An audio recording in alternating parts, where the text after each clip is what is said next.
my role, sort of as an employee of CIHT, is to help us shape our policy areas. And what we decided to do, we have a Learned Society and Technical Strategy Board. The brilliant thing about my role is we see so much. The highways and transportation sector is such a broad sector that I learn something new every single day, which is a brilliant thing for me personally. The challenge we've got is where do we focus our efforts as members and as staff. So we've got 5 themes that we're sort of decided to sort of follow and shape our work around. And this morning, clearly, we're talking about accessibility in place. Yesterday, we covered 3 of the other areas. These themes are interlinked, but it's important for us to just explain what we mean by accessibility in place and what does that mean for what we will do as an institution. So I just wanted to take a few minutes just to talk about that before the other speakers come on board. I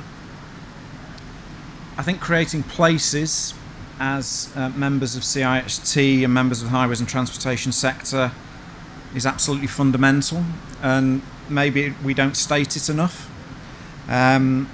It's central to urban design and land use planning, and it's important to recognise that creating highways and transportation services as part of the built environment is a fundamentally important part of creating public space, and I think often that gets missed in our sector, and so it's important for us to state that. Why do we create good places? Because it's fundamental to good society, and actually that's important and needs stating.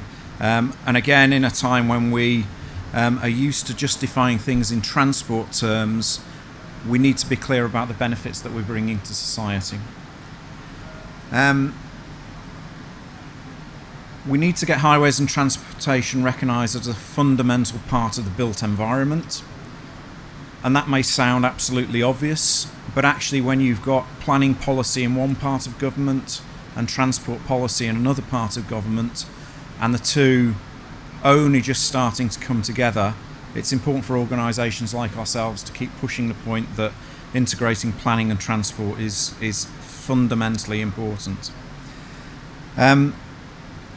What we do has to work for all the people that use it. We touched on this yesterday in our Delivering for People theme, but actually creating places that are inclusive and accessible is absolutely vital.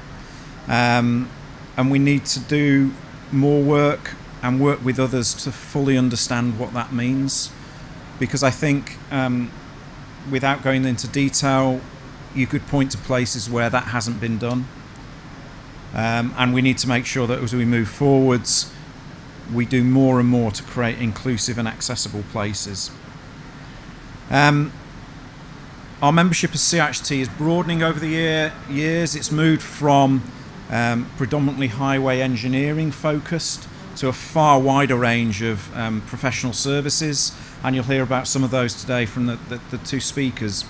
And that the role that combination of a vast range of professional services makes, we need to bring together in CIHT, and we're proud to do that. That now over 50% of our members are non-engineers, so they come from other professional disciplines, and the more people we get in with differing skills and professional disciplines, the better for us, because we will make better places. We will need to collaborate with a range of people and professions, so people like Living Streets who are here today, other professional organisations, other bodies representing user needs. We need to work with and get used to working those. Yesterday we had a session on stakeholder engagement. As a profession, we need to get much better at both stakeholder and public engagement in what we do. So that's a fundamental part of creating better places. So, what are we going to do as CIHT? We need to get away that we're just about transport and about movement. That when we come down, particularly in urban areas, it's about how movement and place work together to create a better place. We need to be absolutely clear that highways are part of the built environment overall and not just something separate that needs to be dealt with in a separate way. We need to create this golden thread of creating inclusive environments in everything that we do, and we need to work with others to make sure that we can do that. The work that we're doing, our research, our guidance, will help to influence people, influence government. It's already doing that. We're undertaking a review of shared space at the moment, which is clearly an area which has some controversies. It's interesting to see that our work is being referenced within the government's Accessibility Action Plan consultation, which shows that actually government is listening and recognising that what we do is important. So we do influence. We'll continue to collaborate on this issue with government, with other professions, with other bodies in the area. Importantly, we will start to engage with the wider community, because that's important as professionals that we do that. And all of that is set in the context of an uncertain future. We dealt with this in a report, CIHT Futures, about 18 months ago. That underpins all our future work about how do we deal with uncertainty when we're planning places.